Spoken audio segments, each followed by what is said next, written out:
You stand on a ridge 5,000 kilometers from home, staring down at something that shouldn't exist. Below you, a fortress rises from the Central Asian steppe, but its outer wall moves with impossible geometry. Interlocking wooden logs, precisely angled, forming a palisade no nomad would ever build. Then the gates open, and your breath catches. Infantry march out in perfect formation, shields locking together like scales on a serpent's back, conducting drills with mechanical precision.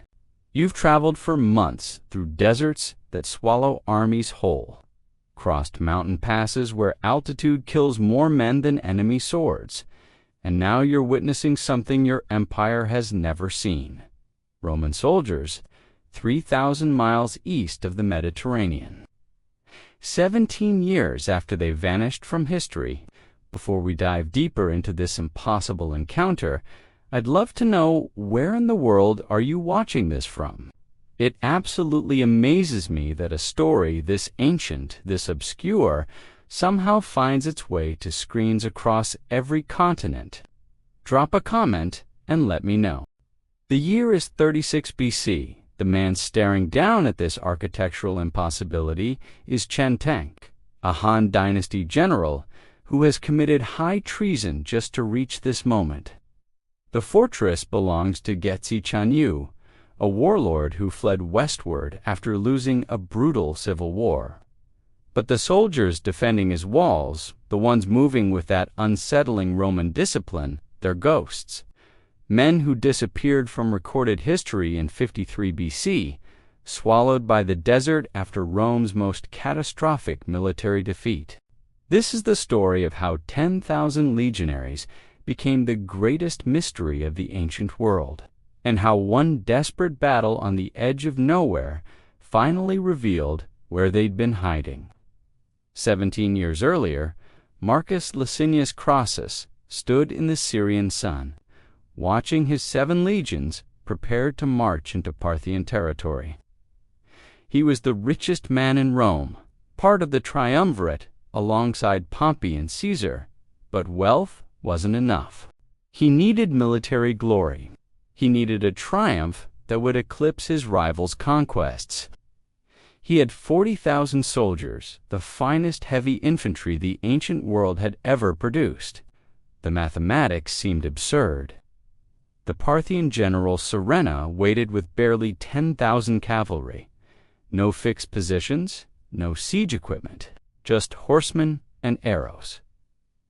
What Crassus didn't understand was that mathematics mean nothing when your enemy refuses to play by your rules. The battle at Carrhae began with a sound, the thunderous beating of Parthian war drums wrapped in bronze, creating a noise one Roman survivor described as an unbearable torment to the ears. Then came the arrows, wave after wave, darkening the sky, falling like rain that never stopped. The Roman formations, built for close quarters combat with gladius and pilum, couldn't reach their tormentors. Every attempt to advance met the same response. The Parthian cavalry simply rode away, shooting backward from horseback in their signature maneuver. The Parthian shot. Hour after hour, the arrows kept coming. Surena had organized a camel supply train that continuously replenished. Ammunition, a logistics innovation the Romans hadn't anticipated. The desert sun blazed mercilessly. Water supplies evaporated. Dust choked throats. Roman auxiliary forces, less disciplined than the legions, began to break first. Then Crassus made his fatal mistake. He sent his son Publius with 1,300 cavalry to chase down the Parthian horse archers. It was exactly what Surena wanted. The heavy cataphracts armored cavalry that Crassus hadn't even seen yet emerged from concealment and annihilated Publius's force completely. They returned with his head mounted on a spear, parading it in front of the Roman lines. The psychological impact shattered whatever discipline remained. When the cataphracts finally charged into the exhausted, demoralized infantry, 40,000 men became a massacre. 20,000 Romans died in the sand. 10,000 escaped westward, carrying news of the catastrophe back to the Republic. Crassus himself was killed during a parley, his head severed and later used as a prop in a Parthian theatrical performance. But here's what haunted Roman historians for generations. 10,000 soldiers, an entire legion's worth of men, were captured alive. They vanished from every Roman record. The Senate never mentioned them. No ransom was negotiated, no rescue attempted. It was as if Rome simply erased them from history, too ashamed to acknowledge their existence. The Parthians, however, saw something different. They hadn't captured broken refugees.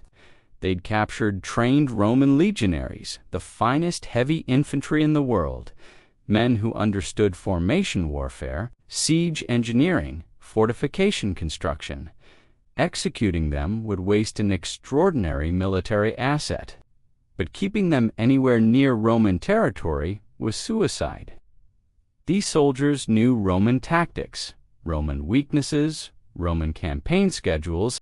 They'd defect at the first opportunity or become intelligence liabilities. So the Parthian king made a calculation that would echo across continents. According to Pliny the Elder, writing decades later, the Roman captives were settled in Margiana. On the empire's eastern frontier, in what is now Turkmenistan, the ancient city of Merv, it sat at the crossroads of the Iranian plateau, the Afghan mountains, and the northern steppes, strategic, wealthy, and most importantly, impossibly far from any rescue. The nearest Roman garrison was over 3,000 kilometers away. No legion could march that distance and survive.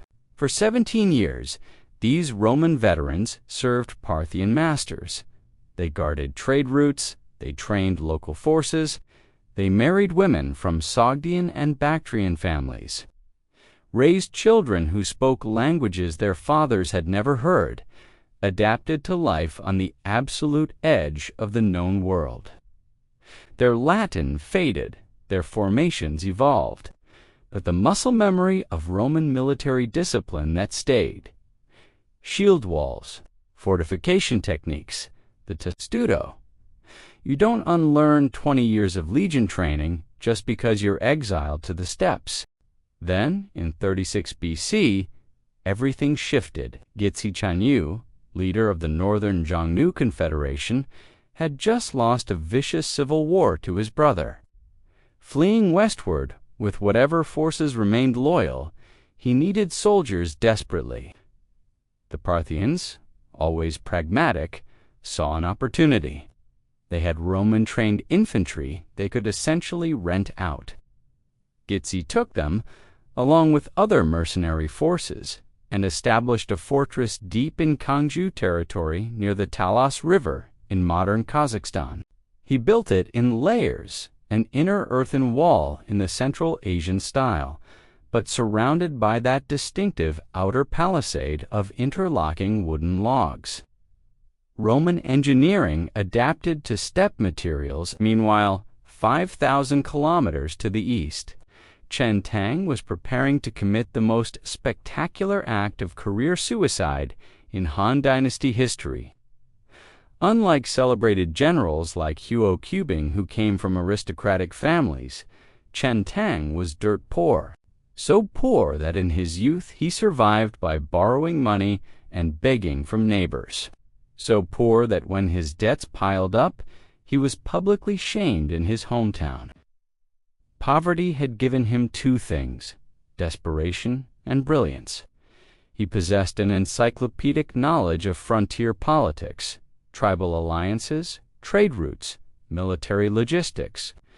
When he was appointed vice commander of the Protectorate of the Western Regions, he finally had access to military resources. And when news reached him that Li-Jien had built a fortress deep in Kangju territory, Chen Tang saw what his superiors missed. This wasn't just another barbarian stronghold. This was the opportunity to eliminate Rome's greatest enemy and secure the western frontier forever. The straight-line distance from the Han capital of Chang'an to Jie's fortress was over 3,000 kilometers. The actual march would cover 5,000. It was the equivalent of a Roman legion marching from Rome to western India. First came the Taklamakan Desert, the Sea of Death, where armies could march for weeks between tiny oases, where sandstorms could bury entire columns without warning. Then the Pamir Mountains, with peaks over 4,000 meters, where altitude, sickness, and extreme weather killed more soldiers than combat ever did. During a previous campaign against Daiwan, a Han army of tens of thousands had been reduced to just a few thousand survivors by the time it limped home. The western frontier was an army graveyard. But Chen Tang wasn't planning to march from Chang'an. He was thinking like a frontier commander. The protectorate maintained its own garrison troops, veterans adapted to brutal conditions, equipped with the finest Han military technology. Full sets of lamellar armor, ring pummel swords, halberds, and, most devastatingly, the Han crossbow, a weapon that could punch through armor at 150 meters. According to military records, one fully equipped Han soldier was worth roughly 10 nomadic warriors. These were special forces. Chen Tang's plan was revolutionary. Instead of waiting for reinforcements from the capital, a process that would take a year, he would conscript troops directly from the 48 city-states and small kingdoms under Han influence in the western regions. Their leaders held official seals from the Han court. He could mobilize them immediately. His superior, Protector General Gan Yanshu, thought the plan was brilliant but wanted to report it to the emperor first and wait for permission. A message to Chang'an and back would take 6 months. Chen Tang knew that 6 months meant losing everything. Jiezi might flee. Winter might close the mountain passes. The political situation might shift. There was only one solution, and it was treason. Chen Tang forged an imperial edict in the emperor's name and began conscripting over 40,000 soldiers. When Gan Yanshu discovered what was happening, Chen Tang confronted him with a sword drawn. "The arrow is already on the bowstring," he declared. "The great army is about to march. Do you intend to stop them with your own strength alone?" It was the ultimate gamble. Success would make him a hero. Failure would mean execution for unauthorized warfare and forgery of imperial orders. But the army was already moving. They advanced in 2 columns, crossing the Pamirs from north and south. The southern column passed through Daiwan territory, while the northern column marched through Wusan lands, crushing a small Kanju force along the way, under strict orders forbidding looting or hostility toward local populations. Many Kangju nobles who resented Jiezi's brutality defected, providing intelligence and supplies. When the columns reunited deep in Kangju territory, they presented an unstoppable force. Jiezi Chanyu was utterly shocked when scouts reported the Han invasion. His advisors urged immediate flight, but he feared that leaving the fortress with only a small retinue would expose him to Kangju ambushes. He decided to make his stand, hoping the far-traveled Han army would exhaust their supplies. Desperate, he sent envoys offering to send his own son to Chang'an as a hostage. Chen Tang's reply was ice. "The Son of Heaven has heard you are living in this poor remote land and fears you are uncomfortable. He has sent us to welcome you and your family back." When the Han army finally crested that ridge and looked down at Jiezi's fortress, they saw something that would solve a 17-year mystery. The outer stockade was built from interlocking logs, a construction method completely alien to nomadic traditions. Inside stood a traditional Central Asian earthen wall. Colorful banners flew from the battlements. Several hundred armored soldiers manned the walls. The Han made camp 3 miles away by the Talas River. Then came the moment that proved everything. 100 Xiongnu cavalry rode out in the familiar nomad show of force, galloping back and forth to intimidate the enemy. Standard steppe warfare. But what happened next defied every expectation. Another 100 infantry emerged from the gates and formed up in what the Han records called a fish-scale formation on both sides of the entrance. They moved with mechanical precision, shields interlocking, conducting disciplined pre-battle drills.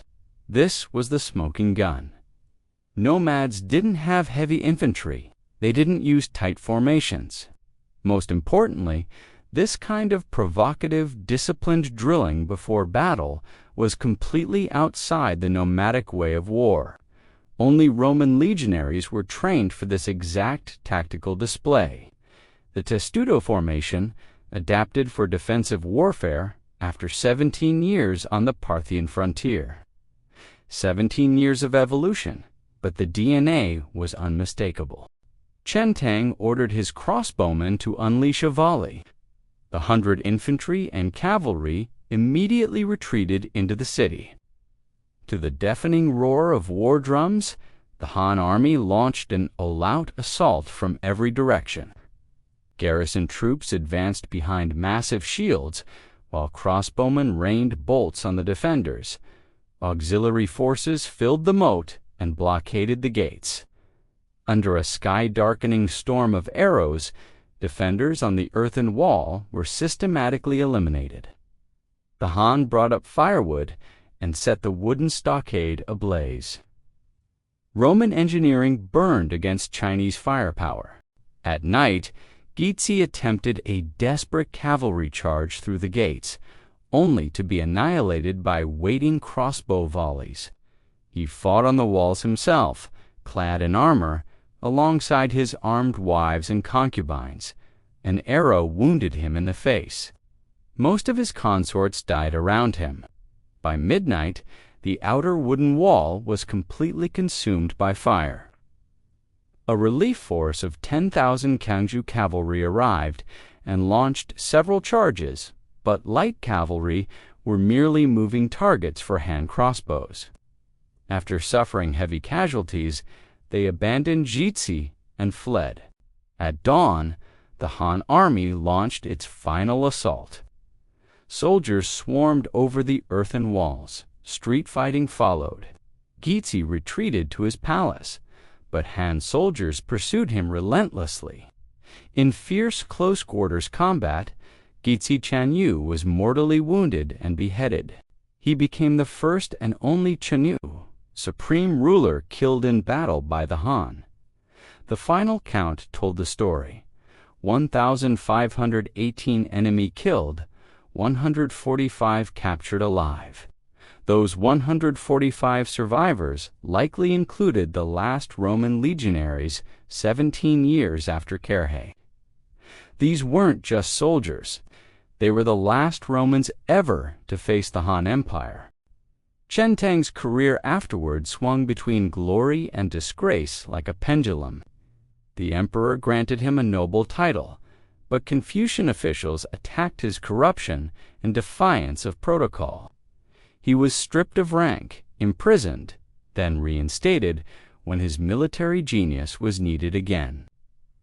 His famous declaration echoed through Chinese history. Let those who dare challenge the great Han be hunted down, no matter how far they run.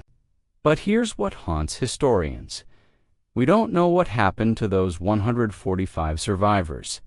The Han records simply note they were captured. Were they integrated into Han society, sent to a garrison on another frontier, executed quietly after interrogation? The trail goes cold. These men survived Carrhae 17 years of Parthian exile and the siege of an impossible fortress only to vanish again into historical silence. What we do know is this: In the modern Chinese county of Liqian in Gansu province, there's a population with unusual features: lighter hair, taller stature, deeper set eyes. Local legends speak of ancestors who were foreign soldiers. DNA studies have been inconclusive. The mystery remains unresolved. The strategic lesson, though, is crystalline. Jizi's fatal mistake was abandoning the nomadic advantage mobility for a fixed defensive position. Against an enemy with superior siege technology and overwhelming ranged firepower, static defense became a death trap. The Romans, trained for formation warfare and close quarters combat, found themselves on the wrong side of history's equation. Their discipline meant nothing when crossbow bolts fell like monsoon rain. You stand on that ridge again in your mind. Watching shield walls form in the dust 3,000 miles from the Mediterranean, watching men who once marched down Roman roads now defend a Jannu warlord's fortress in Central Asia. Watching empire meet empire in a collision that should never have happened, in a place that should never have connected. History is full of dead ends and forgotten roads, but every once in a while, two impossible paths cross in the dust, and for one brief, violent moment, the world becomes smaller than anyone imagined. The Romans at Talas didn't know they were making history.